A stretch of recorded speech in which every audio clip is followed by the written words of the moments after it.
I don't have to get up. Welcome to Headlocks, Heels, and Havoc, the wildest mixed tag team in podcasting, where the kayfabe drops and the chaos takes over.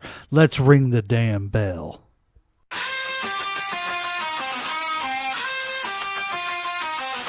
Headlocks tight, heels on the prowl, dropping elbows, hearing growl, feel the foul. No script here, just real, no bluff. Kayfabe crack, now the dirt gets rough. Headlocks, heels, havoc in the zone. Step in the ring, chaos is your home. No filters, no mask, just raw bare tone. Wrestling unscripted, we on the throne. Title belts, mic checks, crowd going crazy. Drop truth bombs, leaving lines feeling hazy. Beyond the kayfabe, past the charade, where legends are born and stories get made. Headlocks poppin', who's hitting the mat? Welcome to the Havoc where the real talk's at. Tune in, step through, leave the fake at the door. Headlocks, heels, Havoc, now hear the roar. For over 3 decades, one name stood above the darkness. From the smoke-filled arenas of Texas to the grandest stage in sports entertainment, the legend of Mark Calloway became something bigger than wrestling itself. He wasn't just a superstar. He wasn't just a champion. He became a mythology. Born in Houston, Texas, Mark William Calloway began his journey in the world of professional wrestling in the mid-1980s, grinding through the territories and promotions under names like Texas Red, Mean Mark, The Punisher, before Destiny finally called. Towering at nearly 7 feet tall with a presence that froze crowds in silence, Calloway had all the tools to become a star, but nobody could have predicted he would become one of the most iconic characters in entertainment history. In 1990, the wrestling world changed forever. At Survivor Series, during the time when larger-than-life personalities ruled the industry, a mysterious figure emerged from the shadows, wearing black, moving like death itself. Introduced as The Undertaker, managed by Brother Love and later Paul Bearer, Mark Calloway created a character unlike anything fans have ever seen. Cold, unstoppable, supernatural, a walking nightmare. And from that moment on, wrestling would have never been the same. The Undertaker quickly carved a path of destruction through WWE, defeating legends, winning championships, and creating an aura that transcended generations. He battled icons like Hulk Hogan, Bret Hart, Shawn Michaels, Stone Cold Steve Austin, The Rock, Mick Foley, Triple H, Randy Orton, Batista, Edge, CM Punk, Roman Reigns, and countless others. Every era had its top star, and every era eventually had to step into the ring with the dead man. But what truly separated The Undertaker from every other legend was longevity. While characters came and went, trends changed, and companies rose and fell, The Undertaker endured. Through pain, surgeries, broken bones, and reinvention after reinvention, Mark Calloway adapted while still protecting the mystique of the character. Whether it's the supernatural dead man or the American badass biker persona of the early 2000s, he remained one of the most respected performers the business had ever seen. Then there was the streak. 21 straight victories at WrestleMania became one of the most legendary accomplishments in wrestling history. For years, fans wondered if anyone could survive the darkness in WWE's biggest stage. Shawn Michaels tried. Triple H tried. Legends fell one by one. The streak became more than wins and losses. It became sacred. Beyond championships and moments, though Mark Calloway earned something even more valuable: respect. Inside the locker rooms across generations, The Undertaker became known as the ultimate leader, a protector of wrestling tradition, a mentor of younger talent, and a man whose word carried weight through the industry. Many wrestlers viewed him as the true locker room general for WWE for decades. By the time he officially retired in 2020, The Undertaker had transformed from wrestling character into global cultural icon. Few promoters in any form of entertainment have maintained relevance, mystery, and greatness for as long as Mark Calloway did. Because The Undertaker was never just a gimmick, he was fear, he was loyalty, he was leadership, he was legacy. And in the history of professional wrestling, there will never be another quite like the Phenom. Rest in peace. Welcome to Headlocks, Heels, and Havoc, ladies and gentlemen, boys and girls, children of all ages. I know that was very long winded, but it was very well needed. I am one half of the greatest tag team in podcasting, the legend J Mac. With me, as always, is everybody's favorite uncle and my favorite tag team partner, Uncle Slam. What's up, family? And yes, it was a little bit long. I ain't gonna lie. Hey, but it was well needed. And with us tonight, what's up? What's up? What's up? What's up? Love you, dear. We got the bad guy JD from Mayhem Media joining us again to talk some Undertaker. How you doing? Hey, yo. All righty. Now that I got my breath again and everything, the Undertaker, man, let's go back and let's just start, from the beginning. Like they said, grew up in Texas, so it was just natural that he kind of started out down there in the Texas territories, under names like Texas Red and the Punisher and everything. Did you all ever get the chance to see him when he was like in those younger days and everything? I saw Mark No. Calloway wrestle in WCW Yeah. on WCW TV once or twice. See, I seen that, and that was where I, realized he was Mark Calloway, and then he went to be the Undertaker. I did not realize, because I had seen him earlier and I don't want to know, I can't guess how much earlier, maybe 2 or 3 years or something like that. I can't remember. I seen some kind of wrestling, and I want to say it was WCCW. And I seen a masked guy named Texas Red.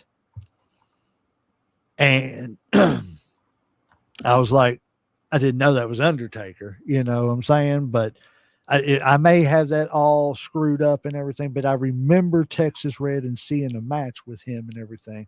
So that was like the first time I remember the Undertaker, but I didn't know it was the Undertaker. But like you all, it was that, skyscraper. Now, did you all know him as the singles Mean Mark Callis? Because that's what he was in WCW. Or did you know him when he started out as the skyscraper tag team? I did not know him as the Skyscraper tag team. I think that was just a little bit before I had gotten into wrestling, because I was very young at that point, because you're talking way, way back. Yeah, well, I mean, that was like 87, 88. Yeah, I was like 4 or 5 then. So at that time, I'll be honest with you, even when I go back and watch it, because I remember having the thought when I go back. I was 6 when Hogan won the title, and I was flipping my mind. What? Huh? No, I'm just joking. So was I. I was, and I was only days old at the time. I'm just kidding. So no, I remember looking at him honestly, and the first time I saw him, I think it was on a Saturday night actually, and I think when he was introduced, I remember thinking, this guy's a jobber. I mean, I was a kid then. I didn't even know what I was talking about, but he didn't look like somebody who was going to be like a regular or someone who's going to be a star. He wasn't flashy. They didn't put a bunch of flash on him or anything. So, and then when you actually get to see him wrestle, you realize that he's not just, he actually can wrestle. So that's what I remember about the first time I saw him, is not the Undertaker, was seeing him on a Saturday night and thinking, oh, this guy's just a jobber. And then him putting on a very good match. I honestly don't even recall if he won or lost that match. I just remember it being, oh, this guy's a jobber. And then being like, whoa, this is a good match. Like, I just remember that whole thought process. So, okay, so that's why you would have thought he was a jobber, because you didn't see him as a skyscraper member. I get that. Exactly. I get that. Yeah. What about you, Uncle Slam? I don't I remember a little bit of him in WCW, not much. My best memories, probably one of my first, is probably seeing him on like a Saturday night main event with like Paul Bearer. That's when I really remember him. Like I said, seen old clips in the past and kind of looked familiar, but my main memories growing up would probably have to be him as the Undertaker or whatever. You know what I'm saying? Like in WWF at the time. Um, but like I said, I mean that was probably one of my first memories about wrestling was the Undertaker. Like I just remember him being, because I was a kid, I was probably like 5 or 6, being like scared and terrified because there was nobody like him. You know what I'm saying? I mean, there was other guys that were heels, but they didn't have the dark side. They wouldn't mess with the dead, and he was carrying an urn and all that. So I would probably say, yeah, Saturday Night's Main Event was my first introduction to the Undertaker. What what I like I my first introduction to the Undertaker himself was, of course, the Survivor Series. Um, now, and the $1 Million Team, of course. My first real introduction to Mark Calloway, or Mean Mark Callis, better known. Well, just some simple facts about him, just a little bit. Of course, like I said, he was born in Texas.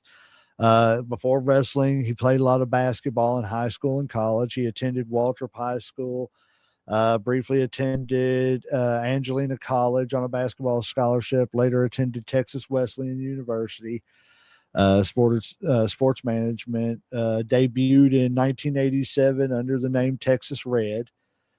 Before WWE, of course, he wrestled in WCW as Mean Mark Callis. And that's where I was really introduced to him as like a mainstay. Because, like I said, of course, what was I saying? The skyscrapers. Because I can't, but that's where I get it confused. I cannot remember if they replaced him with Vicious, or if they replaced Vicious with him.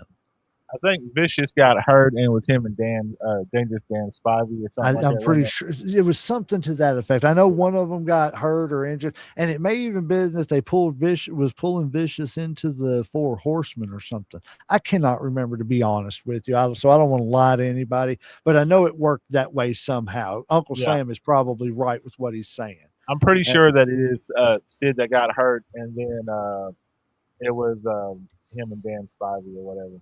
yeah, well, I knew Spivey was the mainstay in that. Mm. I just couldn't, because there's always that match where I can't remember who it was, but that jobber didn't want a job for Spivey and Sid Vicious. Look it up; it's hilarious, man. They slung that dude all night long. They did, dude. It was hilarious. He didn't want to, they would flip him and everything. He'd hit the ground and wouldn't sell. He'd get right back up and everything. And then they just sit there and, man, they mauled him, man. They was like, no. But yeah, so that's whenever I remember him coming in and everything. But then my big interest in him was when him and Lex Luger got into it. And I'm sure this is probably where JD probably really got introduced to him, is when thank you, Tucker, for watching. Superfly Johnny Lee said Undertaker was introduced to me after Survivor Series about 1991. If you're talking about the $1 Million Survivor Series, then that was 1990. But yeah, that was me too. Thank you, Tucker, for being here. Love you. Everybody, appreciate y'all. Go like, share, follow, subscribe. To everybody watching and tuning in, we appreciate you all. But Luger and him fighting over the U.S. title was where I first remember it. And if I'm not mistaken, it was Great American Bash. He lost the U.S. title to Luger. Or I can't remember if he had it. Man, it's been so long ago. Lord God. Where's the wrestling encyclopedia when you need him? I know he would know this. But I know it was whatever pay-per-view Luger won against Mean Mark Callis for the U.S. title. I want to say it was the Great American Bash. The very next pay-per-view was a WWE pay-per-view, and that was Survivor Series. And he debuted as The Undertaker there. Yeah. Yep. But here's the thing. This is why I don't like WWE sometimes.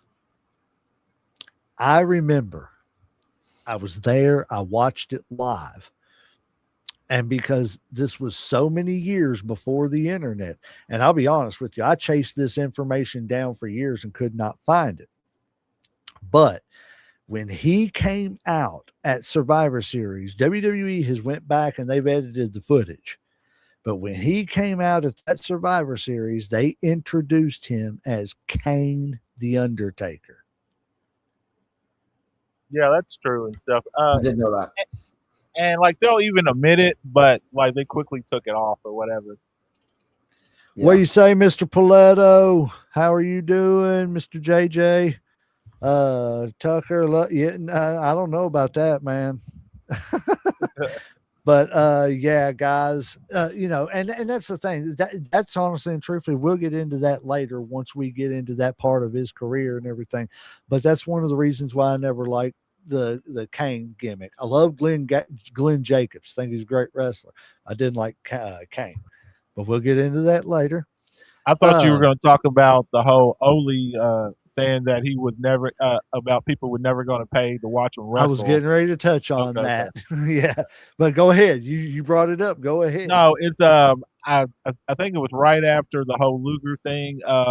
He was I think Paulie Dangerously was his manager and stuff, and he was trying to like renegotiate his contract, and they just gave him basically the same contract they'd already had, and he was like, was trying to say, hey, I want some more money. And Ole Anderson just told him, he's like, you're a great athlete and all that, but nobody's ever going to pay to watch you wrestle and shit. And even though Paulie Dangerously was under contract with WCW, he was secretly talking to WWF behind their back. And as soon as that happened, he ended up talking to, it might have been Bruce Pritchard or Vince McMahon, and then he got a meeting for him to go talk to Vince McMahon and shit. And then it was supposed to be like a 30-minute meeting, lasted 4 hours. Vince loved him, and the rest is history. Yep. It's crazy how and see, that's the thing about WCW, man. And I think that's the biggest problem WCW ever had. And I don't want to get off on a tangent and make this about WCW, but it just speaks to why they just never could ever seem to get really, even in the best days of the NWO, they never seemed to be able to just get over that hump. And the reason that they couldn't is because they just never recognized new young talent. Look how many people they let go through the door. I would absolutely agree with that with WCW. I think in order to make it in WCW, you had to get over before you were pushed somehow. But you also had to do it within the very narrow confines of what they wanted you to do. Yeah. So it's like, here, you have this gimmick. If you don't get it over, then you're not going to be pushed. You're the destroyer. Yeah, like they didn't put money into people to get them over or give them great matches to get them over. They kind of just gave them a gimmick and said, go get over, and then you'll get rewarded for it. Yep. Like the burden was more on the wrestlers, I think, in WCW than it is necessarily in WWE, at least at that time. So yeah, I would completely agree with that. WCW past Jericho is one of the big ones that stick out. Like you said, you don't want to get off on a tangent, but just you talk about Mark Calloway being the Undertaker. That's just the tip of the iceberg. In that iceberg is also Jericho, who was arguably at the height and could have started going after the WCW world title when they decided they didn't want him anymore. And WWE scooped him up, and look how his career went now. You know what I mean? He's had a great career since leaving WCW. Yeah. And they just don't know how to develop in WCW. I mean, that was their whole weakness. It was like they hung on to too many old wrestlers and didn't want to develop any young guys. And that's why like a lot of them left to go to WWF, like what the Renegades, Eddie Guerrero, Dean Malenko, who else? I think there was like 3 or 4 others. I mean, that right there just shows you that they were just terrible about developing talent. They would never let the young guys shine. Yes, absolutely. They, especially someone like Chris Benoit, who wasn't really in the cruiserweight division, but then wasn't really in the world title division. You know what I mean? They never ever put any belts on him. Hmm. you know, maybe once or twice, but you know, and then at the end, that's when he ended up jumping ship, and I don't blame him for that. I mean, he was held down his whole career at that place, so they did it with a lot of people. I'm not going to deny that. Even though I'm a WCW fan, it was more about the product they put on, but their backstage shenanigans was 100% one of the reasons that they, you know, have ended up folding and falling through. Because, like J Mac is saying, it's except for Goldberg, they weren't really able to develop other talent. And I know Bischoff said he's like, oh, well, I would argue, you know, that Kevin Nash and Scott Hall, you know, that was a different gimmick. And I'm like, yeah, except that their real names and everybody knew that they were Diesel and Razor, and now they're just Kevin Nash and Scott Hall. You didn't have to get him over. I mean, who I don't remember who they claimed. Was it Dusty? So I don't remember who they claimed gave him the credit and nicknamed him the Outsiders. It might have even been Arn Anderson. Actually, now that I think about it, Arn Anderson's. It was really early. He when they were No, it still was. doing the I think you were right. It was Dusty. Dusty. It was Yeah, either I'm Dusty pretty or sure. Arn. I think. Oh no, I'm not. Are you sure? Because from what I understand, it happened during a promo. I thought Arn Give me a Anderson was second, like and I these will ask. outsiders coming in here. You know, like he branded them as the Outsiders, and then they ended up taking that name. You know, so like they were, yes, the Outsiders thing, but you know, they were still Diesel and Razor, right? Like it's not like they had to get over. They were already over with the Yeah. crowd. The crowd knew who they were. So yeah, except for Goldberg, really is really the only thing WCW ever had. But there's a whole list of failures in the other column. Let's see. Just to have factual stuff. Let's see. The name Outsiders actually created in WCW commentary and storyline presentation during the early days of NWO Angle in That's 1996 what it when was. Scott Hall first invaded WCW. He famously referred to himself as from up north, teasing a WWE connection without Yeah. directly saying it. Soon after Kevin Nash arrived, WCW announcers, yeah, but who actually coined it? The actual branding team name, the Outsiders, became attached to Hall and Nash shortly after the formation of the New World Order. Eric Bischoff and WCW creatively, well, we know that. Yeah. Thanks I for don't the. know that you're going to get that from AI, man. Like that's something like that. I remember reading that in an article or It hearing was it from one of those it weird was on interviews that they did. commentary, and I want to say, if You I'm might be not right though. Now that mistaken, you said it that, was Dusty on if it commentary. was on commentary, I will definitely concede that it was Dusty. I will definitely, and now that you say that, you might even be right about that. I'm not entirely sure that it was Arn during a promo or something. It might have been Dusty on commentary. You Right. might be right about that. And we may be even giving it to somebody else. If anybody knows the answer to this question, please let us know. Put it in the comments. Let's talk. Correct us, please. We love to be corrected, and we just like to have a good show, but we want to tell the truth. Yeah, Present but a we should good get back to show. the Undertaker. Hey, I got Always to facts. mind Yes. if I help us get back on track here? I can go over some of his WWE stats if you'd like. Yeah, go ahead. All right, he's a 4-time WWF WWE champion, a 3-time world champion, which really ultimately makes him a 7-time champion. But Really? he was actually a hardcore champion. Hold on. Stop right there. Really? Okay. 7? If you count the Yeah, 4 seven-time champ. That's what it WWF says. championships and the 3 WCW world title runs, that's See, guys, and this is why you don't ever go off of what you think is just, and this is to everybody out there. This is why you don't ever just go off what you think you know. Even when you're as knowledgeable as you think you are, go do some studying, because I would have sworn that Undertaker was only like a 5-time champion. And that, I know honestly, that's only before a I looked this difference of up, 2, but that's a big difference in, wrestling championships, because I did not know he was up towards 7. I would have never said 7. yeah, with the 4 WWF WWE champion. I mean, you are partly right. He's only a 4-time WWF WWE champion. But if you count the World Heavyweight Championship, once the WCW got bought and they merged, he ended up holding that 3 times. Yeah. I mean, I believe you, but that's just crazy. Because Yeah, I would have never, like, honestly and truthfully, I just never, I just don't remember him having the world title that much. I don't know how long the reign he Before didn't. was. before the merge. I'll take I a was look. thinking he only did like the see, this is what I was thinking. I was thinking like WWF, like we're talking like Winged Eagle era, because that was his era. So Yeah, I was thinking he held that belt like 3 times. yeah, And then after the merger, I was thinking I knew he held the big gold belt, but I thought he only held that like 2 times, which would have made it like 5 times yeah, in yeah, total.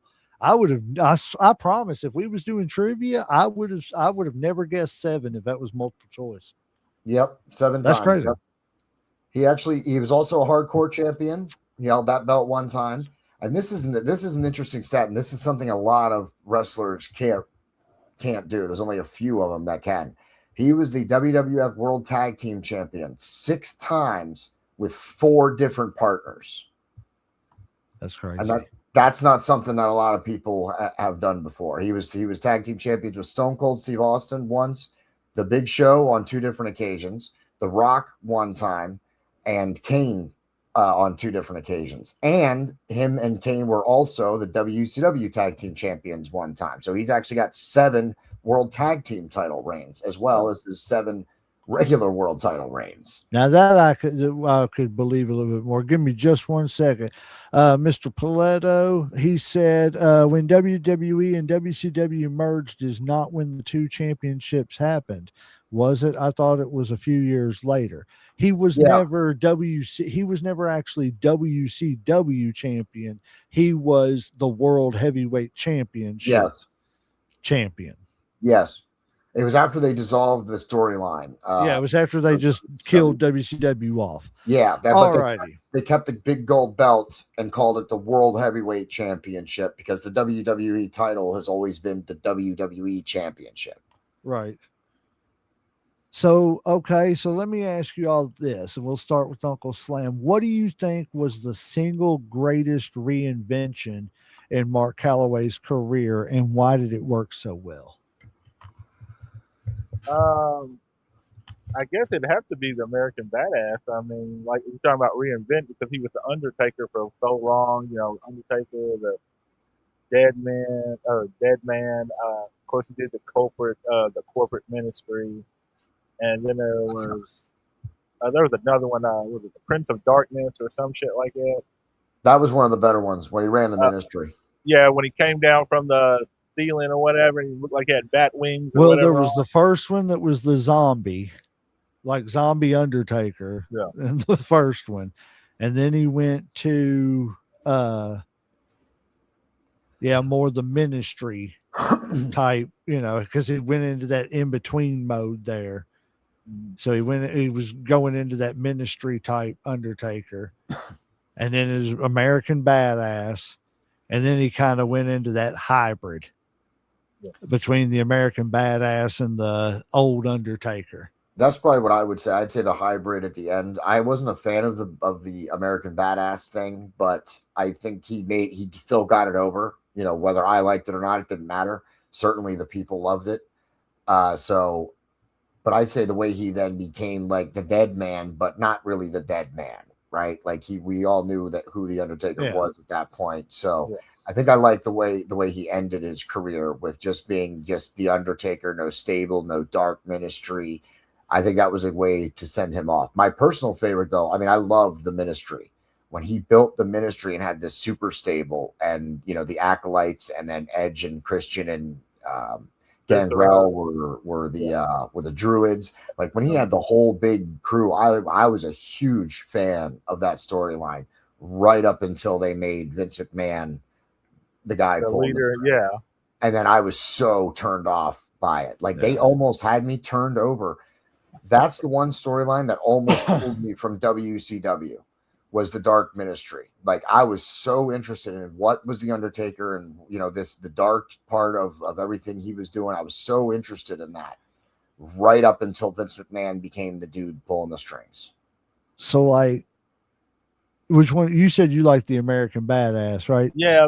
Because like I mean, like if I'm answering your question, you talk about like reinventing yourself and why did it work? To me, like I said, I would probably say if going from the Undertaker, the actual Undertaker, and then becoming American Badass seemed like a bigger switch. It was more of a stretch Yeah, than going from that to the like say the Ministry because they're both kind of dark, magical characters. Like Yeah, American Badass was more human. It was more down to earth. It was more more believable. reality based. yeah. Yeah. Yeah. So that was kind of a leap, and for people to still kind of jump on it, you know, said a lot about how they really loved him and shit. So, or still rock with him or whatever. So, Well, it was believable too because you could be a biker with the name The Undertaker. yes, yeah, You know what I'm saying? And that's kind It of fit what his it was. yeah, it fit his You know, persona. oh yeah. You know Yeah, what always I tell you and I don't know, tell me if I'm wrong and everything, but to me, and I'm not saying this is my favorite, but just comparatively, the last, little bit of the Undertaker, that kind of hybrid between the dead man and the American badass and everything, where he wore the long black trench coat, did the hat and everything, but when he took it out, if he still had the gloves on and the leather pants, stuff like that and everything. yeah. Did you get kind of like a the best way I know how to describe it is like a Samuel L. Jackson, not Samuel L. Jackson. What's the dude's name? I love him. Mustache, Coors Beer, Sam Elliott. Did you get a Sam Elliott Ghost Rider feel? um, that's interesting. The Western. That's interesting. I That's the best way I could compare that. You know what I'm saying? Because Mm, he was a I don't know. cowboy, but he wasn't. He was like a dead man cowboy. I think He didn't come out with flames or nothing like that, but it was kind of like a play on it, I feel like. And I liked it. That's why I thought it worked pretty good because it came out right around that time. I think if he hadn't have built what he had up until that point, I don't think it works. So I think that's why the end of his character did work because he evolved it himself all the way Right, but from the I'm dead saying, man to the biker. do you see a Ghost Rider vibe to I don't that? know That if I Sam Elliott Ghost Rider, not motorcycle Ghost Rider. maybe a little bit, maybe a little bit. It's certainly I can see how you can see that. Absolutely. I can see that from like a visual standpoint. He did kind of have that kind of outlaw feel, but outlaw who is running the show kind of feel. Like that's kind of what I got from him too. So Yeah. yeah, I could agree with I'm a not little saying it bit was with a that. full Ghost Rider thing, but I'm No, but saying like it it is was, close. yeah, it was No, you're like a right. I mean, partial. yeah, it is close though. Now that I think about it, because the makeup, he still kept the dead man makeup under his eyes, and I mean, I'm sorry, but especially at the end of his career, I don't know about you guys, but didn't the stare get more serious at the end of his career after the biker when he would Yeah, just sit up and look, just look over at the person? Dude, my And favorite one is whenever he stood when him and Brock, I think, were in the ring. No, it wasn't Brock. Who was it? When he stood up and looked at him and just done the big like eyes and just laughed at him and that was everything. Brock. Yeah, that was crazy. I was laughing. But like I I don't think think that that was was Brock. yeah, it was Brock. But I think that did. I think that's why it worked for him. And you're right. I think the Ghost Rider analogy does have weight there. Yeah. I don't know. I Uncle think you Slim. kind of lost me on that one or whatever. I'm just not getting the reference. I mean, maybe I am. Okay, okay. I mean, I Yeah. just, it was just a question because I've always wondered that. Okay. But no, going back to it, I guess my favorite transformation, I got to agree with Uncle Slam, is probably the American Badass. When he flipped the switch and went to that was pretty cool. It was one of my favorite things. But all right, let me ask you this: what do you think is the Undertaker's greatest rivalry? Do you think it's Shawn Michaels, Triple H, Kane, Mick Foley, or maybe somebody else? Start off with you, Uncle Slam. Um, I want to say Mankind and the Undertaker just because probably the Hell in a Cell, and I think. But if you're going to be on, I mean, like if I got to be honest, and I hate to even say this because I'm going to say it, it would have to be Shawn Michaels and the Undertaker. They, they were the two constants. They were like light and dark. and their match in WrestleMania 25. I mean, even Undertaker said it was probably his best match ever and shit.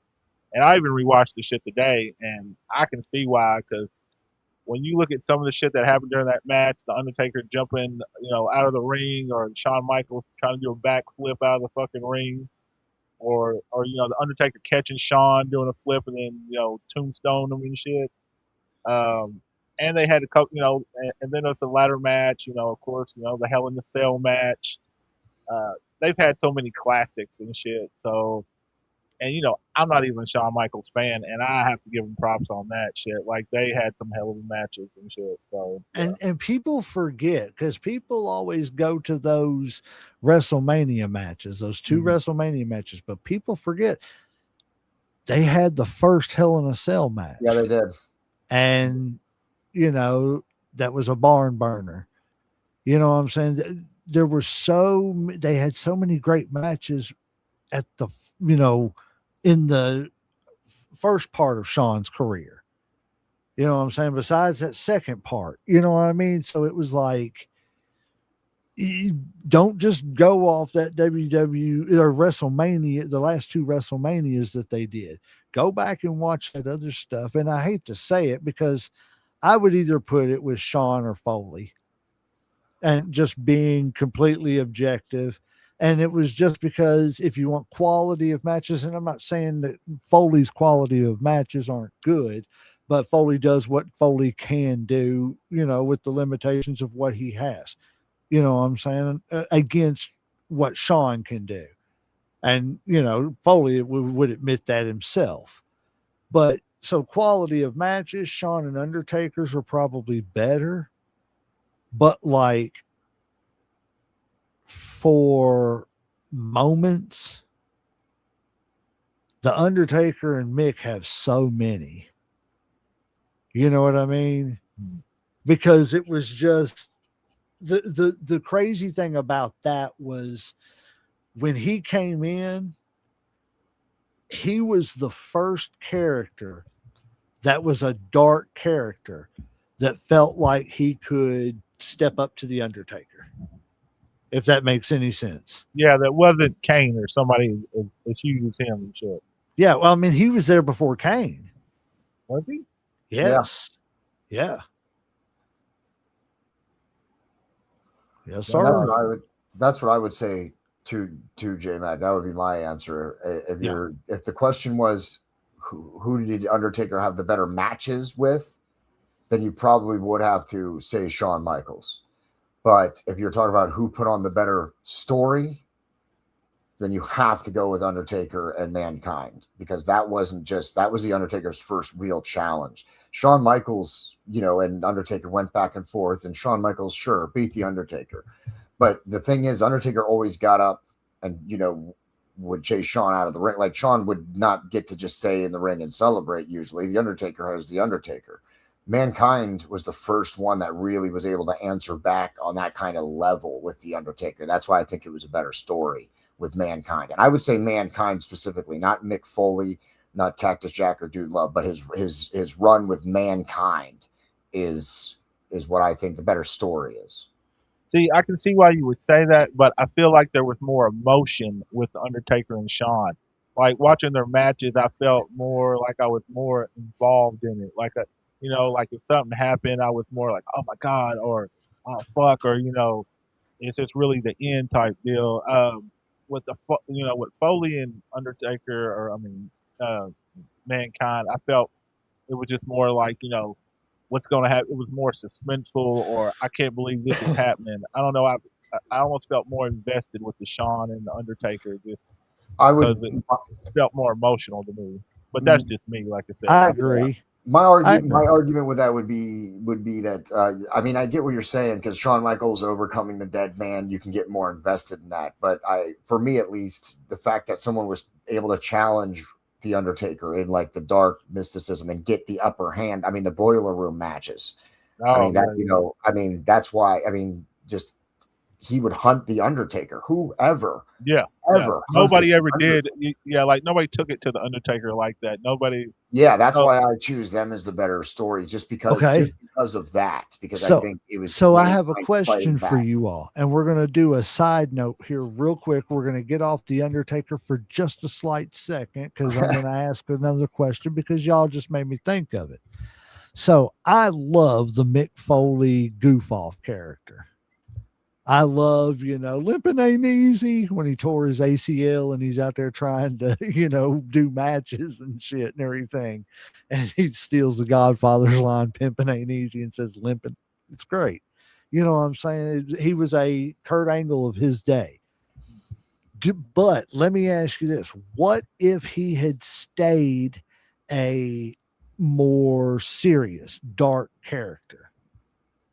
And what if he would have, instead of going the comedy route, stayed the mystic route or whatever you want to call it, mystic, whatever, and kept that kind of a rivalry with Kane around. You know what I'm saying? I don't know who you want to go first. I would say no. I would say he had to because he wasn't able to do the things he was able to do at that time. Once he got older, he wasn't able to still do the stuff because of what I he agree. did. Yeah. So I think a serious character wouldn't have suited him well. And also, I would say that the kind of dark character in wrestling was really kind of phasing out at that point. While I've always kind of been a fan of, and the cool tricks that they put on in the arenas and stuff for the Undertaker or the Sting or whatever, right? I've always been a fan of that, but it was losing its edge at that time. Like Undertaker was no longer, they had played the ministry angle out when Mick Foley was just Mick Foley when he had the car crash at the beginning of his theme music. And he just came down in the suit and tie, and he wasn't Mankind. He wasn't dude. He was just Mick Foley at that time. And at that time, Undertaker was already, like you said, the American badass. The dark kind of character was kind of fizzling out of the mainstream of wrestling. So I don't think it would have worked for him any other way. I think he had to adapt to the comedy side. I think it worked in his favor. Uncle Slam. And this kind of goes back to where we're talking about the Undertaker. I think what kind of answer your question is like very few people can do what the Undertaker did when it comes to say like Mick, like be a dark character for say that long. I don't think Mick could have done it. I think kind of what makes the Undertaker special is that he was able to be a dark character for so long, and people still like it, people still believe it. I don't think Foley could have done it like that. I think what made him kind of special was that he was able to switch to Cactus Jack. He was able to go to Do Love and always get over, no matter which character that it was. But I don't think he could have stayed as a dark character and people continued to like him. Like I think it would have got boring. I think it would have got played out. Unlike say somebody like the Undertaker who could for 30 plus years be a bad guy. I mean not a bad guy, but a dark character, and people still love it.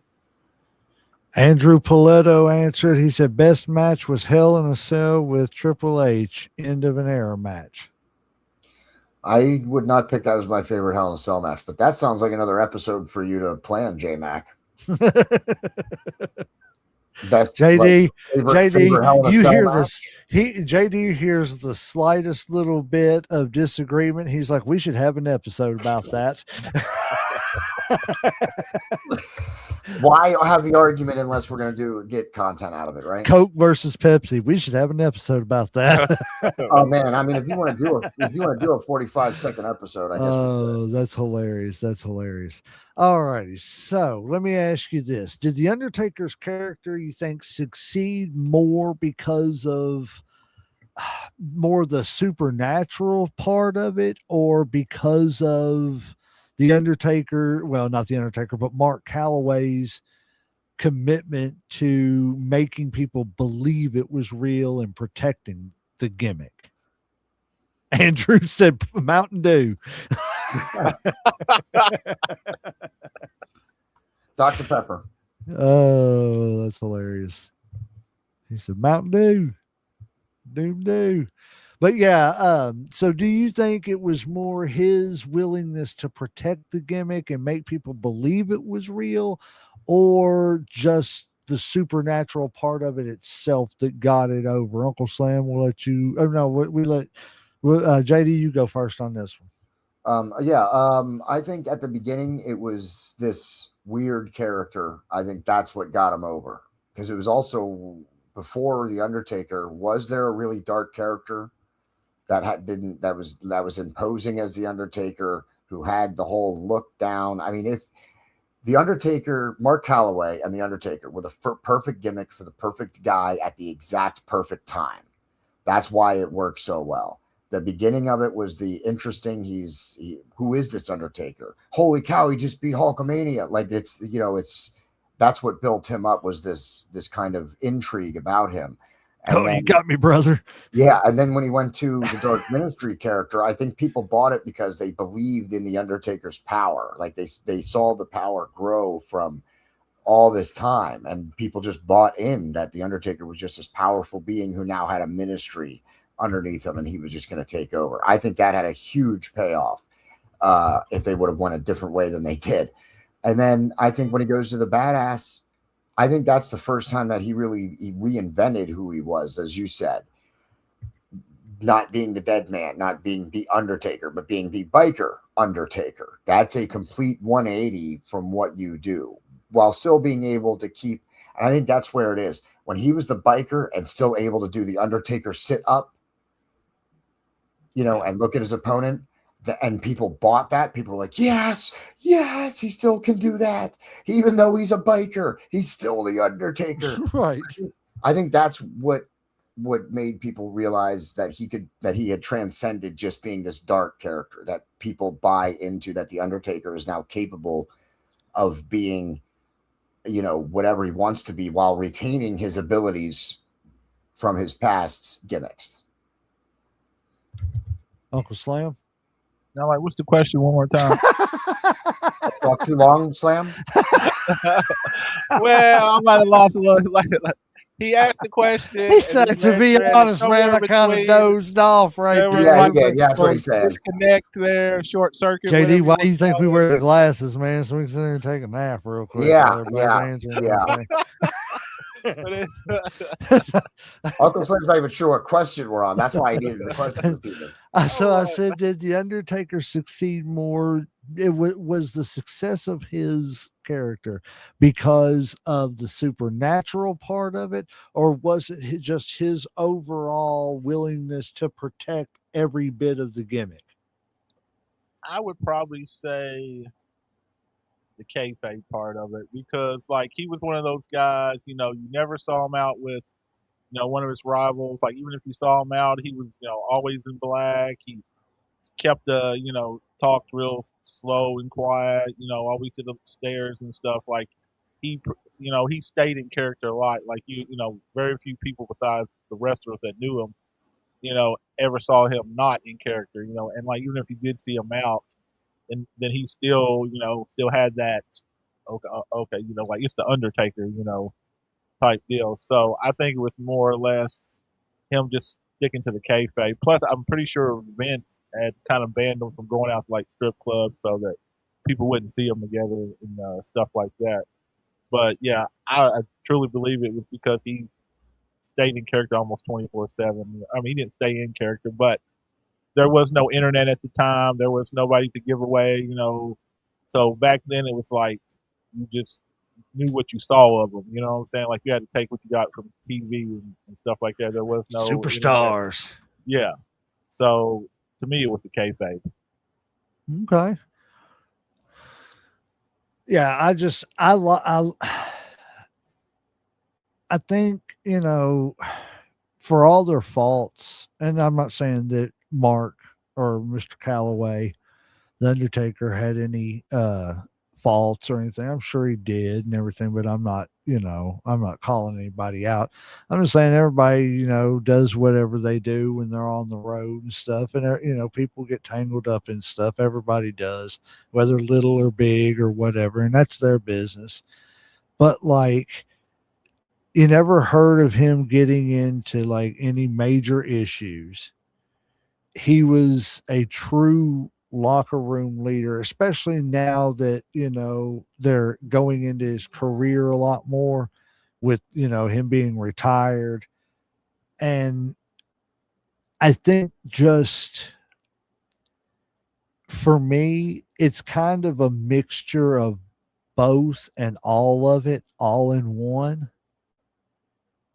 And I'll tell you that there's one other person that looking into wrestling, and this is not a smack in the face to anybody else, but there's one other person that reminds me of this. And I'm going to put these two, and I'm not saying they're greater than Hulk or Flair or anything like that. I'm just saying they're in a league of their own because of this. But these two men, and I'm talking about The Undertaker, Mark Calloway, and Harley Race, just because of their complete career and everything, have the one thing from every wrestler, and that's respect. World championships didn't matter.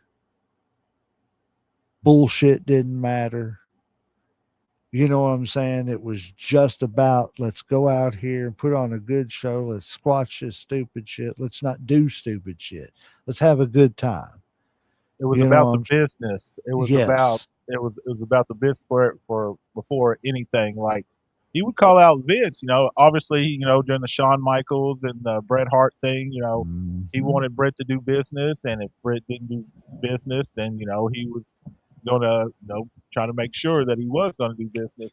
And then once Vince screwed him over, he told Vince he had to go apologize. And when Shawn wasn't going to do business, he was going to make sure Shawn was going to do business and shit. Had them So fist tape. exactly, like he wasn't afraid to to stand up and be like, "This is what we need. This is what's best for business." So like that's what got him a lot of respect because he was he call out anybody and shit. And I think for the most part he was pretty fair about shit. I agree with that. JD, you agree with that? That Undertaker was probably one of the most fair wrestlers, and do you think that that's why they had him as the what was it, the wrestler court judge? Yeah, I think he likely earned that because he was big enough from most people at that back in the day. He was big enough to stand up to any bullies. And I think he probably made pretty clear what was allowed to be happen and what wasn't allowed to be happening. And I think eventually over time, yeah, the wrestlers put like when there was a thing, they would take it to the Undertaker. Is this okay? I think that's how it likely evolved. That because he just laid down the law on what was allowed and what wasn't allowed with himself, and then people kind of just adopted that. Like, hey, that's a good policy. Let's have that policy. And then Taker just eventually became the judge, which is crazy to me. It's crazy to me I that know wrestler crazy court. to me that Vince isn't the judge. That's what I always found to be weird about that situation. Like, Vince didn't have time to deal with that crap. shit. I know it's just, but Vince it's would have been crazy. in court. What are you talking Well, about? Vince Vince was would have in been over there. Vince was in real court. He didn't Yeah, have time to do Yeah, wrestler that's court. true. I don't have time for this shit. I'm a real court. he Yeah, didn't have time for that shit. So I can only imagine. I wouldn't I want to have be in to Undertaker's court. I I'm ha- just saying. I have to add one more person to that list that I just said with Harley and Undertaker, and that's Andre. Those three men, I feel like, just had complete respect in any locker room they were in. It seemed like Andre is that type of person. I mean, if you talk about him, even the people who You didn't worked have a on that choice, movie, even if he wasn't that type of person. yeah, No, I'm yeah. I just mean, kidding. really, yeah. But even if you talk to the people who he was on the movie with, The Princess Bride, like all of his co-stars on that say how gentle, he's just big, gentle giant. Like everybody everywhere has said the same thing about Andre the Giant. So I think that's just honestly who Andre the Giant was. I don't think he ever had a mean bone in his body. It's Thank you for amazing his thank you size for is why watching, he was so Tucker. popular. That's what got him over his size. If he didn't have that size, he's too nice for wrestling. Let's be honest. Oh yeah. So, all right, what was my next question I wanted to ask you? Uncle Slam, what moment truly well, hold on. Do I want to ask that one first or do I want to ask that other one first? All right, let's go with the other one first. All right. Uncle Slam, Brock Lesnar. Was he the right person to end the streak? Or do See, you that's think it was just more for the shock value of that moment? I have a question quick. Was he the first person? yes, At WrestleMania, yes. yeah, Yeah, he was. Okay, it was Brock first. yeah. Yes. Okay. Um, See, I was one of those people. I didn't want the streak to end. I wanted him to retire with the streak. Um, it kind of hurt like when the streak was over. I'm not even gonna lie. I guess you got to do what's best for business, and I kind of see where Vince was going with it. Personally, I don't like it because I like the streak. I like the Undertaker. I wanted it to be a record that nobody broke, that nobody would ever touch. So, in my opinion, I don't like it. I wish they had kept it, but I understand why they did it because it helped. Which, like I said, Brock was going to probably get over no matter what, but Yeah. that made him that bad guy. Like Paul Heyman said, he's the guy that broke the streak. He's the guy that stopped the Undertaker, and that's something he can always carry with him no matter where he goes or his next challenger. And that's a belt he can hang on. You know what I'm saying? That's not a belt. So, like I said, I see why they did it. I didn't like it, like I said, just because I love the streak. So I'm probably the worst person to ask that question to. Yeah, I think, what do you think, JD? I think I agree with Uncle Slam. I don't think Brock needed the streak. I get that he's a beast, and you probably had to have that match. How does Brock and Undertaker's career progress without them meeting at WrestleMania? Right, like it that would have had to happen anyway. And honestly, I don't think that you can have Brock lose that match. So Brock was probably the right person to lose it. And I'm glad we're talking about the first loss because I was fine with one. I get it. It's a passing of the torch moment.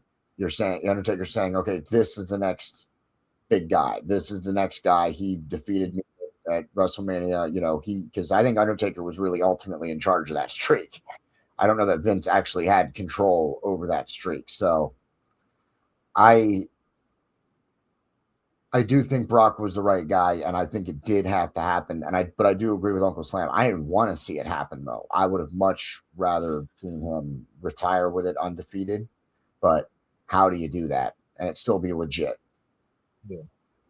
And it's like if it wasn't Brock, then who would it have been at the time? Like who would have been believable to beat the Taker in the streak besides Not Brock at that Goldberg. time? Yeah, I mean, people were probably riding the street if Goldberg had beat fucking Undertaker. Johnny Lee said respect is key always. And he also said no, he should have no, he shouldn't have. It should have stayed intact. Yeah, that's what I think. But like I was saying, how do you not have Brock and the I, Undertaker meet at WrestleMania? even if you do, at that point, I don't think you had to have Brock beat the Undertaker. I think it could have just been a one off. Okay, so what? He didn't beat the Undertaker. That was the one notch in his saddle that he didn't get. You know what I mean? Who cares? Who was At the the second end, loss to though? Roman. It was Roman? And it took like Yeah. 10 years for Roman to get the push that it took. Really? Yeah, I mean, it wasn't 10 years, but it took two. You know what I'm saying? It just wasn't the No, immediate push. I it was was just supposed shocked it to was be. Roman that they Yeah. wrote. Yeah, they gave it to Roman because they needed him to be over. Because remember, that's whenever he left the hat and stuff in the ring. Yeah, that's the But then he difference. came back. But then he came back and wrestled Goldberg, and Goldberg back killed him. Bill Goldberg. Yeah, But yeah, that's a terrible dude. That I'm got me sorry, saying dude. this shit now. Listen, man, it's stupid. You're a football player. You know what head injuries do. So I don't care if the door is wood or not. Headbutting the door is just stupid. And then, of course, you run the risk when you actually headbutt a metal door. And then you concussed yourself before the biggest match of your career with the greatest superstar of all time in that company, and you almost kill him. Yep. After you concussed yourself the second time because you run yourself into the head post because you don't know how to miss your own spear in a safe manner. well, not only that, when you're in WCW, you end a friggin' building storyline that's budding by slamming your arm into a limo window and lacerating your tendons in your arm to where you have to go have surgery and you're going to be out for 6 months. I remember that too. I would have By turned that off. hereby killing this great story that was actually I don't think it building would. at I the think time. people overinflate that. I don't. I would. No, there's no Trying. overinflating that. They needed that right then. Yeah, you're WCW, probably not that wrong. could have helped WCW stay alive, and that was the you. I don't care who you would have never seen. I don't care what people say about Hogan. I don't care what people say about Austin. I don't care what people say about anybody else. You would have never seen nobody, and I don't mean this as any bad thing, as meat headed as Bill Goldberg in that moment. He was not thinking clearly. He was like, I'm going to be the big bad superhero. Psh, psh, psh. Nope, it's not breaking. Oh, there went my arm. Oh, well, look, there. No, dumb. You dumb. Pick something up and break the window like everybody else would have done. Yeah. You Yeah, don't yeah. injure yourself. I'm sorry. I'm sorry. I'm not saying Bill Goldberg is dumb. I'm saying Bill No, he is Goldberg dumb. was being a meathead No, in that moment. I'll And say. I think that I'll say it. I'll say it. he said, I'll say it. Listen, All right. the two worst matches in wrestling history, both owned by Goldberg. Bill Goldberg versus Steven Regal. Okay, and then Bill Goldberg versus The Undertaker. I mean, Name a worse match than those two. Bill Goldberg versus Brock both times wasn't very good. It was just spear, jackhammer, jack. Oh, look, I got something else happen. Somebody hit a ring post. Oh, look, there may have been a German suplex or two. Suplex City got shut down that night because we can't do that stuff. It's terrible, huh? Did Brock win that match? Well, I think they won and won. What a terrible. Yeah, no, you're right. I could see that being like right there at number 3, maybe pushing for number 2. Brock and Goldberg as the worst match. So there he is. Goldberg's got the worst 3 matches in all of wrestling history. Uncle Slam, what do you think is the worst Goldberg match? We're gonna go off on a little anecdote here. I don't even know. Shit. I mean, you're probably asking the wrong person. I'm probably gonna say Bret Hart because he fucked my boy up. To be honest and shit. Okay, but I did hear the William Regal, where Regal pretty much embarrassed him and shit, was probably pretty terrible too. Honestly. He exposed him. Yeah. Okay, so I'm gonna just go out on a limb here and say, if you want to see the worst Goldberg match, anybody who's watching this and anybody who does watch it in the future, go on to YouTube, type in Bill Goldberg, and whatever pops up, that's the worst match in that moment. And then when you close the app and you open it back up and you type in Bill Goldberg again, don't go to old playlists. Go to the next one down. And that'll be the worst one in that moment. There's no such thing as a good Bill Goldberg match. Nope. I'm sorry. If you're out there watching right now, please share it with us so that we can laugh and point at it and point out how bad it is, because it doesn't exist. It doesn't exist. If you want to watch a good wrestling match, go watch Davey Boy Smith versus Steven Regal in WCW, and that's a good wrestling match. But again, I digress. So, getting to my next question. So, what moment truly cemented The Undertaker as a legend? Was it his debut? Was it the first Hell in a Cell? Was it the streak, as we've been talking about, or something else completely and entirely? Start out with you this time, Uncle Slam. What certified him as a legend? What moment truly cemented The Undertaker as a legend? So yeah, it's like, this is it. That's it. He's a legend. Boom. That did it. Oh, it's kind of hard to say. I mean, he had lots of great moments. I mean, obviously, his debut was great. The matches with Shawn Michael, winning the first championship and shit. But I would honestly, like I said, every time I think of the Undertaker, I always think about him in Hell in a Cell with the Mick Foley shit. That right there just pops into my head pretty much every time I think of the Undertaker. It's one of my favorite matches. So after that, I was probably just like, God, I can't believe it. It's actually really happening. You should, because I thought he killed Foley personally. And then to go back and find out later, like later on that he was, had a fucked up ankle and was climbing the Hell in the Cell and all the other shit. Yeah, broken ankle. Yeah, um, probably that one. Honestly, I mean, like I said, because that's always been one of my favorite Undertaker matches and shit. I mean, he had a lot of good ones, but that to me just kind of sticks in my head. JD, Yeah, I'd what say moment? I have to agree with Uncle Slam that I think it's the culmination of all his moments that make him a legend. But I think the one that, like, if you're saying, okay, now he's officially entered legend status, I think is what you're asking me.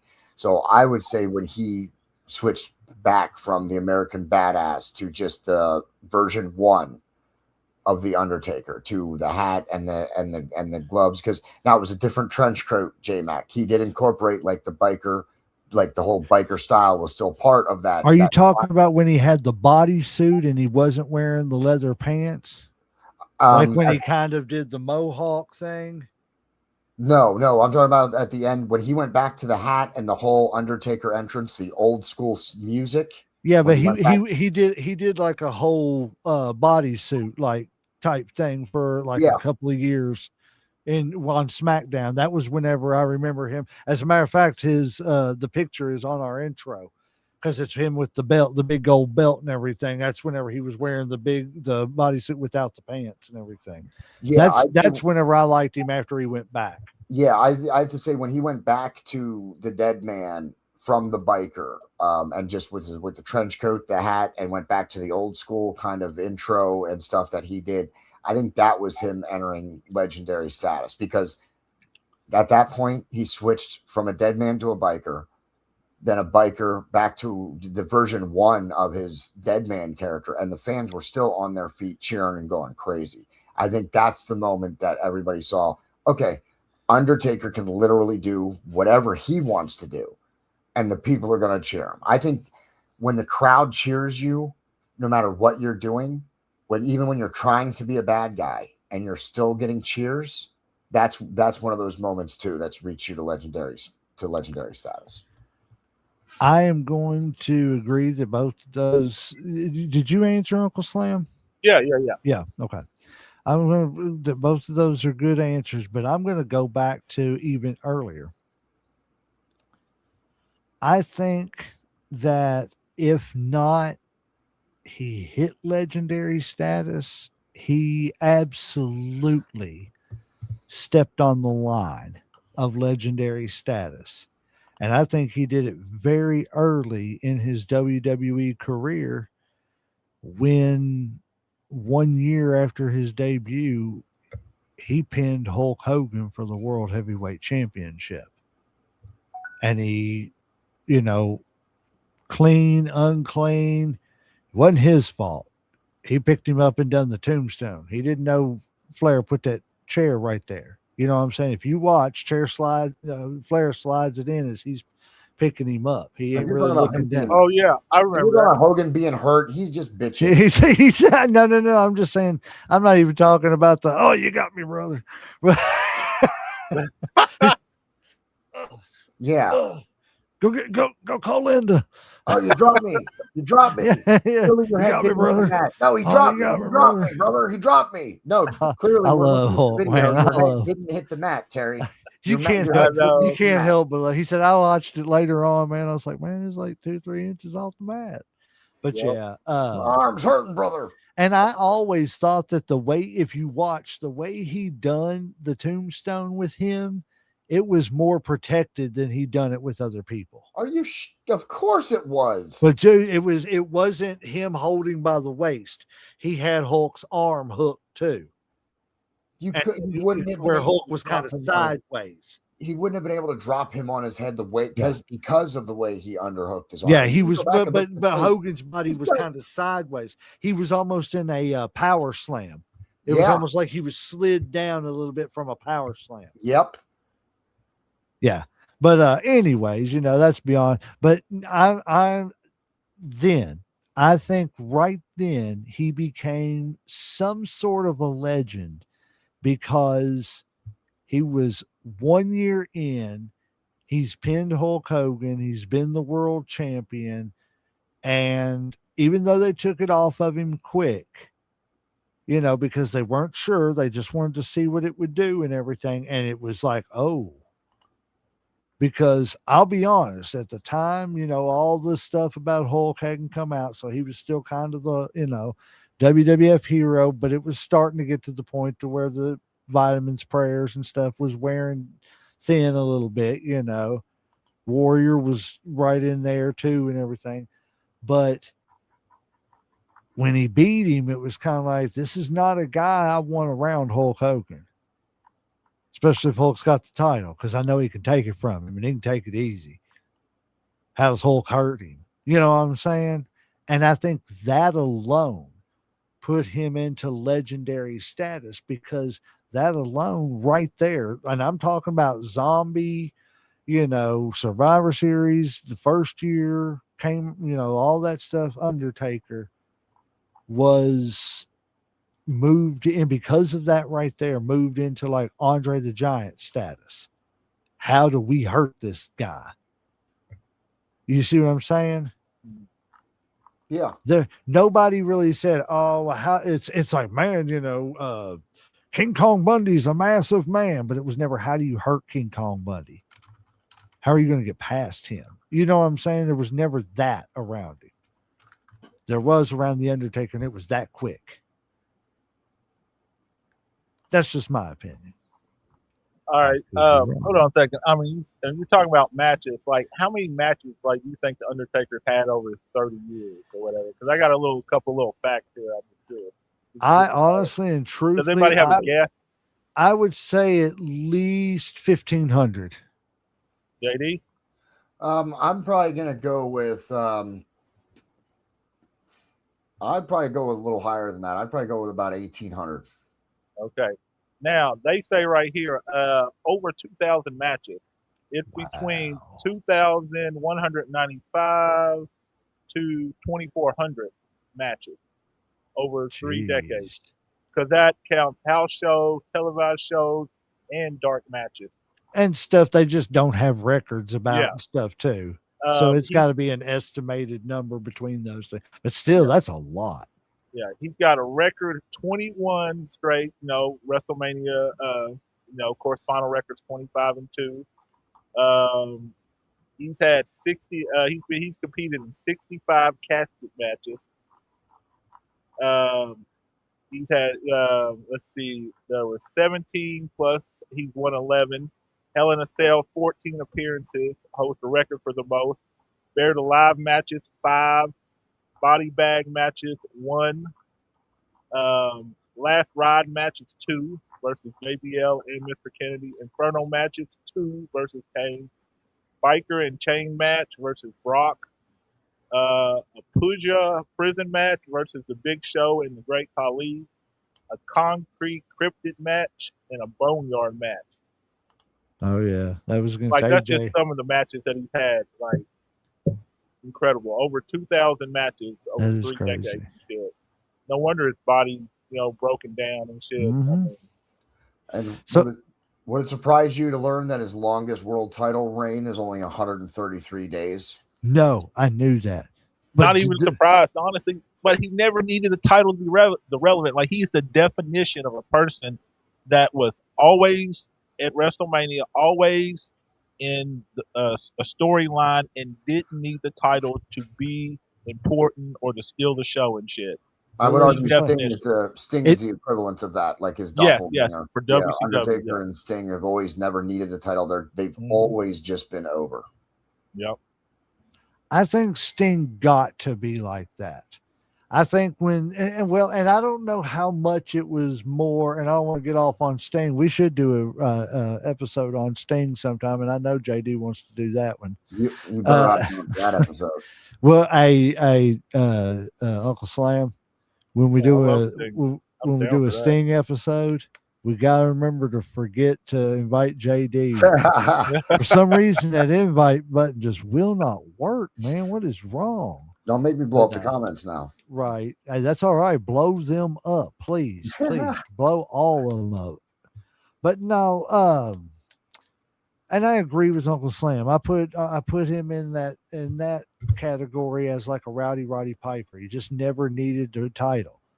The music hit and it was relevant. That's all that Like mattered. the There's Legion of very Doom. few wrestlers like that. I'd even The say Legion of Doom Hogan. would be another group that I would, or another set of people that I would put in that list. The Legion of Doom never needed the titles. Their music would hit and Hmm. people would be on their Yep. feet screaming. Yep. As far Yep. as a tag team, yeah, Yeah. Yeah. there's a reason why it's called the Legion of Doom Pop, the Road Warrior Pop. Yep. Um, so if the Undertaker had retired a little earlier in his career and stopped with the injuries and stuff and everything, and maybe kept maybe a year or two before the streak ended and he retired with the streak, do you think that his legacy would be a little different today than what it already is, or was it already cemented to what it is even now, even what he did after? JD, go ahead. I think people see the losses as back office shenanigans is what I think most people see as those two losses. I think most people just like to pretend that they're not even there. So I think him staying. I think maybe he should have retired maybe a little earlier than he did. But I think if he retired before Brock, no, I don't. I don't know if that would have hurt his career or hurt his legacy or would have protected it at that point. I really don't know. I personally would have liked to have seen him retire before he wrestled Goldberg. And Roman. Like I didn't want to see those matches. I think Brock would have honestly, there you go. You want to give Brock the record? The Undertaker retires. That's how it should have been. If Brock really wins that match, then the Undertaker should have retired. I think that's how it should have went. So I don't know if that answered your question or not. I don't think. I think no. I don't think retiring him before that match. I don't think it protects it or does anything different. No, I'm just saying. Do you think so? You don't think that even if he would have retired a few, say, 4 or 5 years earlier, that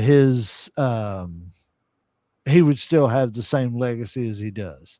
I think so. I think the fact that he stayed maybe a little longer than he should have, I think people look at as like, his match with Goldberg, his match with Roman. Some of these are not great matches for him. In terms of his matches, they're arguably some of the worst matches. So I think, if anything, I think he was trying to hold on maybe a little too long. Yeah. So maybe a little bit earlier. Like I said, I think his match with Brock, I think if he'd have retired after that loss to Brock, I think that was probably the perfect time. Yeah, Uncle Slam. Um.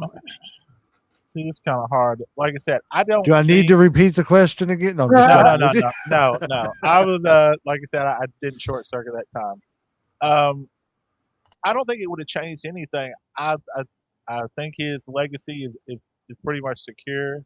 I think I don't think the losses.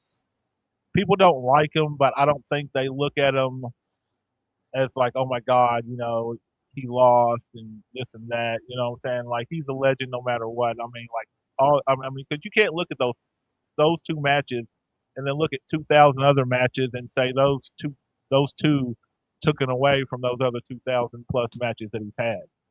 And when okay, he's already been put in the Hall of Fame, and like when you have the owner Vince McMahon putting you into the fucking Hall of Fame, crying like a baby and shit, and hugging you, that says that you're a legend right there in itself because he doesn't do that for just anybody. He, like I don't think he's done that for anybody else. I've The seen him cry Undertaker for is the only Hogan and person. Andre.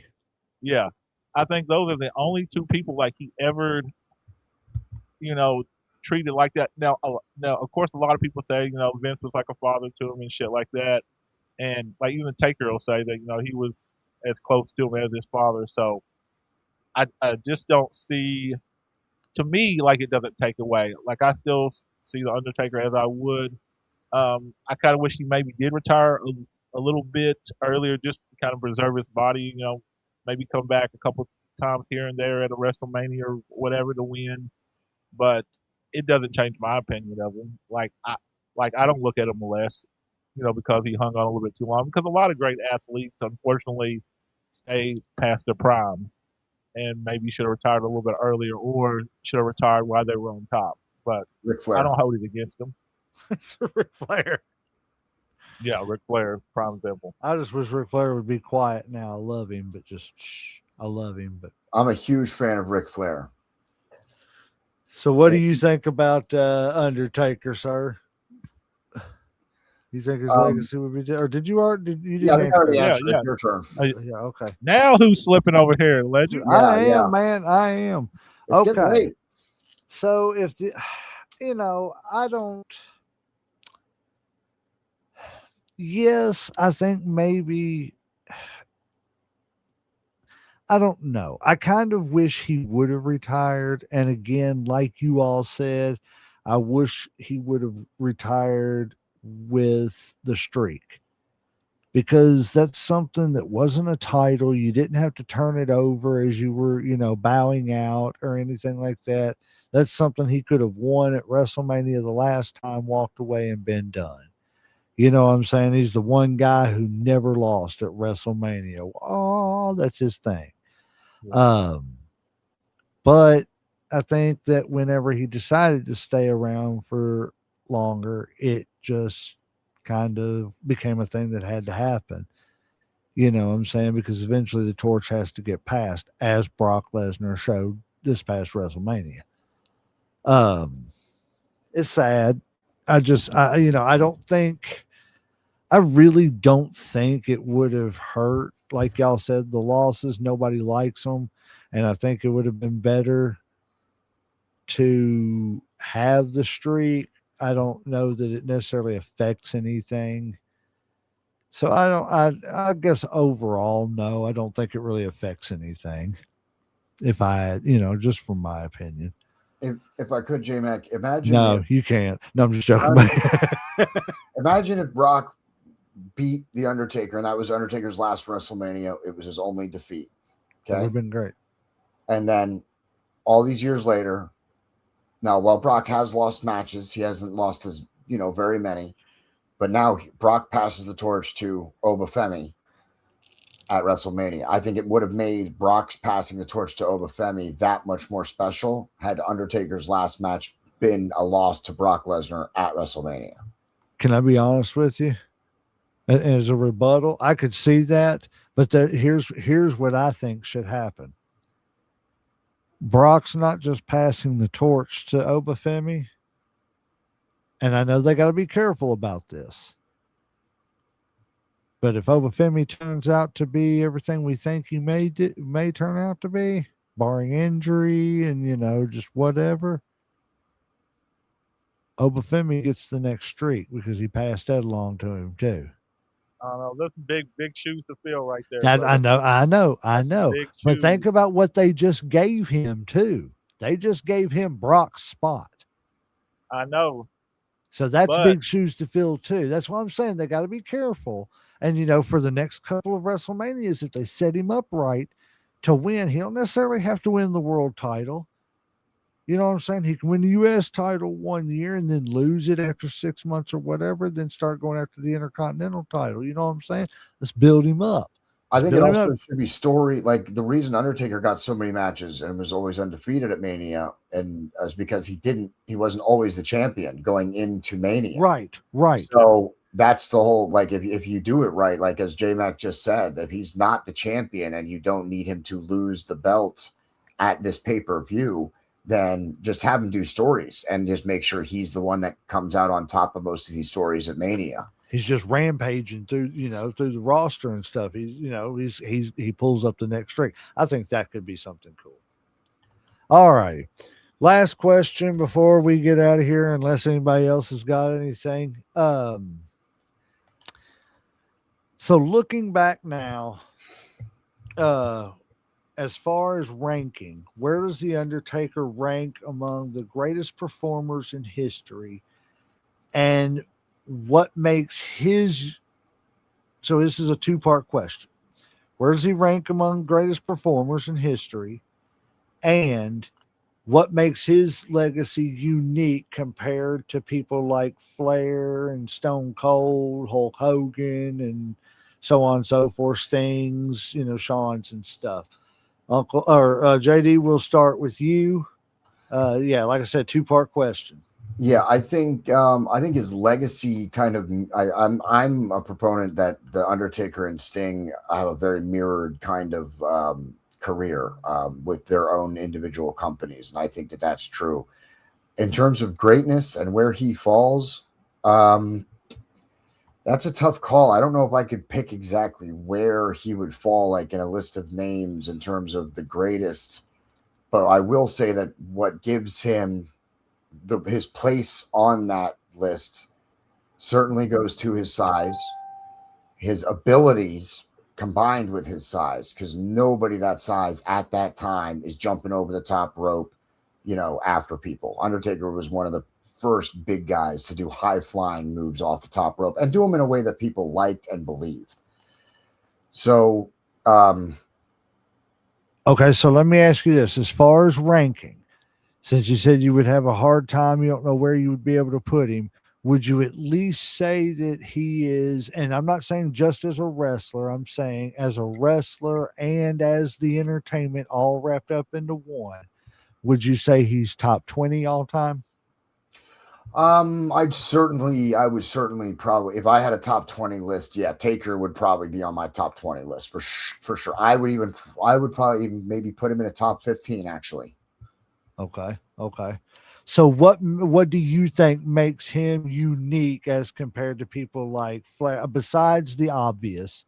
But people like Stone Cold, I Sting, think, anybody else that's ever performed. What I made think, Undertaker unique and stand out, other than the obvious? I think that you just said it right there. The uniqueness of the Undertaker character. I think he was, and I'll stand by this, and even more, I'll stand by this even more so than with Sting, because Sting wasn't the right guy with the right gimmick at the right time. That was all planned out. Undertaker, this was a brand new gimmick. Nobody knew if it was going to work. People had already refused it to Vince McMahon. They didn't want to be the Undertaker character. I think he was the right guy at the right time for the right with the right gimmick. I think he had the magic of timing is what made him so special. I mean, if you're talking beyond just his athleticism and his skills and his capabilities, he created the Undertaker character from just a concept and made it into the moneymaker that it was. That's what I think puts him on the legend list or the greatest of all time. And being able to, and then of course being able to evolve that character the way he did. All right, Uncle Slam, both questions to you. I'll ask them the same way. Where would you rank the Undertaker on your all-time list? And I'm saying all-time being the entire package, wrestler, entertainer, all of it. Um, Definitely top 20. I would go higher and probably say he's probably in my top 10, and this is my personal opinion. Um, Given the longevity, given the the matches that he had, the obviously the record streak at WrestleMania, having probably one of the most well-known gimmicks, and being able to not just get it over, but to evolve it over time and kind of keep it the same, but also make it different at the same time. Um, I put him in top 10. Like I said, I can't say uh, you know, what's it called, Mount Rushmore, because I think there's some other people um, a little bit higher on that. But I would put him top 10. Like I have no problem putting the Taker in the top 10 as far as wrestling. Um, If and you then had the a second 10 part, man battle royal, he would be in there. yeah, because like I said, his size, his agility. I mean, big men wasn't walking on tight ropes, and it's just like JD said. I mean, like you didn't see big guys, jumping over, ropes and stuff like he was and shit. I Yep. mean, like Especially just almost didn't see it. breaking his friggin' neck. Yeah. Um, now, now the second part was what made him what different, or what was it like interesting compared to What Flair? And what besides the obvious, besides the, Undertaker mystique and everything, the so dead man stuff, what made him, unique compared to people like Flair, Stone Cold, Austin, Brett, all the greats? what made them different? What I made him would stand out, unique? stand out. I think it first of it, it's some of it starts with the way he got into the business. Like he's an old school guy, and he came up the right way. You know, he paid his dues, he suffered and shit.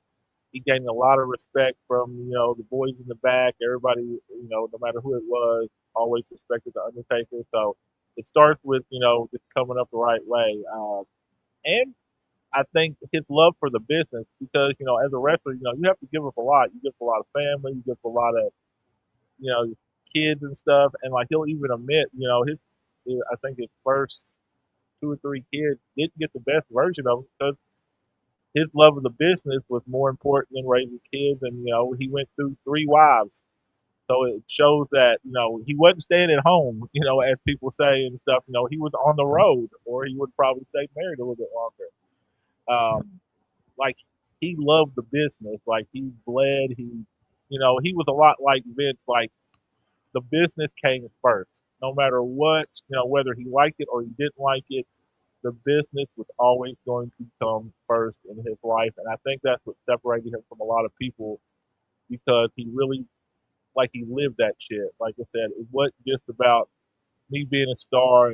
I'm gonna do what's best for the business, whether I like it or not.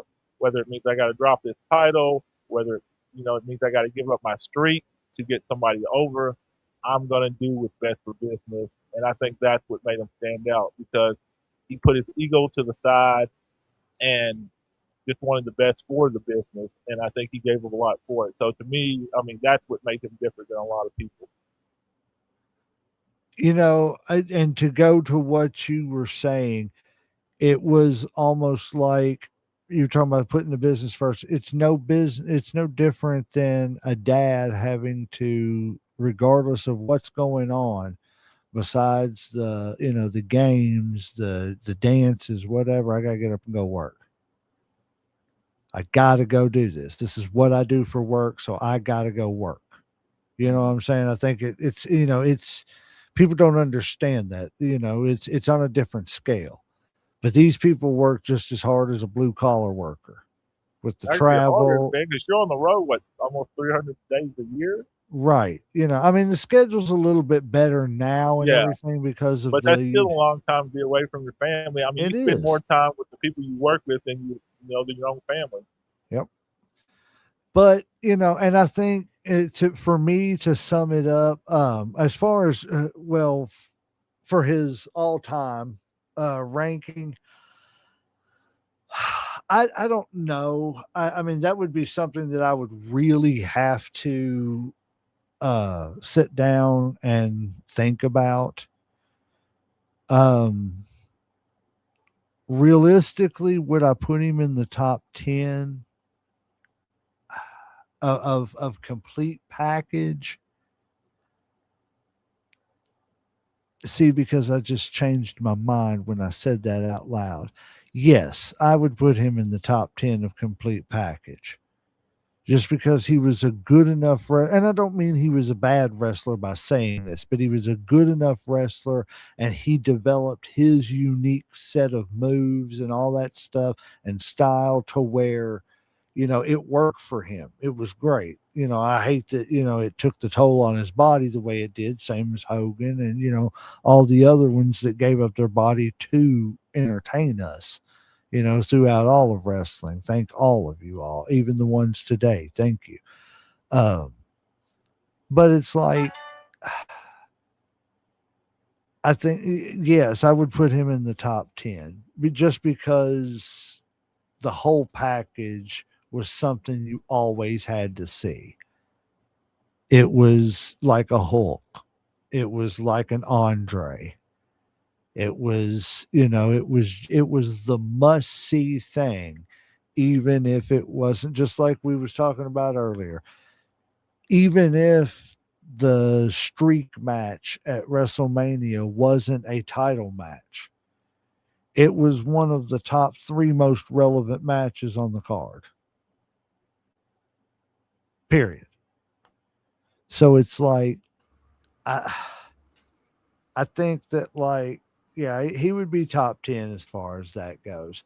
What makes him unique to me is, and I think me and you were saying the same thing, Uncle Slam, is I'm going to harken back to what I said earlier. He's just him, Andre, Race. I can't think of anybody else right now off the top of my head that when I think of those people, I don't think Flash. I don't think anything super duper special other than, the Undertaker's obvious. But, the fact that he was a more athletic big man was kind of, one of those things. But at the end of the day, it was just the respect that they commanded.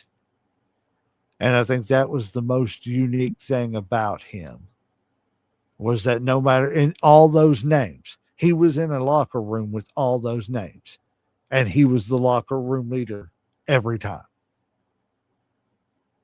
You see what I'm saying? And the only other person that the only other 2 people that anybody of them ever experienced was Harley Race and Andre the Giant. That's my opinion, and I'm sticking to it. But yeah, so JD, sum it up for us of what you think about Mr. I was about to say Mr. Andre the Giant, Mr. Mark Calloway, The Undertaker, Mean Mark Callis, Texas Red, The Punisher. I could say he's got some names, but yeah, what do you think about old The Undertaker, the dead man? Overall, I think he's definitely a legend. Certainly, we know as a Hall of Famer and iconic, to say the least. So that's pretty much it. Just a legend, and he deserves to be in the argument for in the top 10 or whether you want to talk about a Mount Rushmore. He definitely deserves to be in the conversation, even if you're not picking him. I agree with you 100%. Uncle Slam. Honestly, I don't know what can be said that I haven't already really said about the Undertaker, as far as longevity, the respect, the love for the business. I mean, there's a reason why he lasted 30 years, and a lot of people didn't. You can't say. I mean, there's not many people that you can say that was was was a mainstay for 30 years and was always in something compared to a lot of other people. Like the Undertaker was always, like I said, at a WrestleMania, 90% of the time. He was always, in the mix pretty much for something. And he was one of those people that just, he didn't need a title to be relevant. So, I mean, his legacy speaks for itself. He's a Hall of Famer. He's probably, if not one of the greatest to do it, probably, you could make an argument for the greatest just because of how much time he put in. Over 2,000 matches. I mean, good. You're breaking up, Uncle Slam. Oh, I'm sorry. There you go. There you go. It's kind of like I said. I mean, after over 2,000 matches, it's just kind of hard to even um, say anything else. I mean, like his legacy just speaks for itself. Like I said, I mean, like we already made a case for why he's so great, all the shit he's done, and so, like I said, I mean, his legacy just speaks for itself. Yes, it does. Yes, it does. Ladies and gentlemen, we appreciate you all being here. Is anybody got anything else about Mr. Mark Calloway, the Undertaker? I'm tapped out, brother. And it's late. Yes, it is. Yes, it is. Everybody go like, share, follow, subscribe. We appreciate everybody being here. Thank you. We will be uploading this episode and our first episode from earlier tomorrow onto YouTube and Spotify. Yeah, check us out. Go like us, follow, and all those things. Well, what is it we try to say? Drop kick and sharp shoot. The like and follow Yeah, like, button. yeah, Or like, no, follow, no, share, no. but Sweet chin and sharp shoot. The like, follow, and subscribe and all that stuff. Yeah, we got to work on that hook, Uncle Slam. We yeah, got to yeah, work on definitely, it. definitely. But yeah, we appreciate everybody being here. We appreciate all the support. Andrew, Superfly, Emily, Tucker, everybody. We love y'all. Keita, as always, you're always here to support. We love y'all. Keep it up. We love doing this for you all. We love wrestling. And Uncle Slam said he's tapped out, and referees hit that 3 count. We're going to ring that damn bell.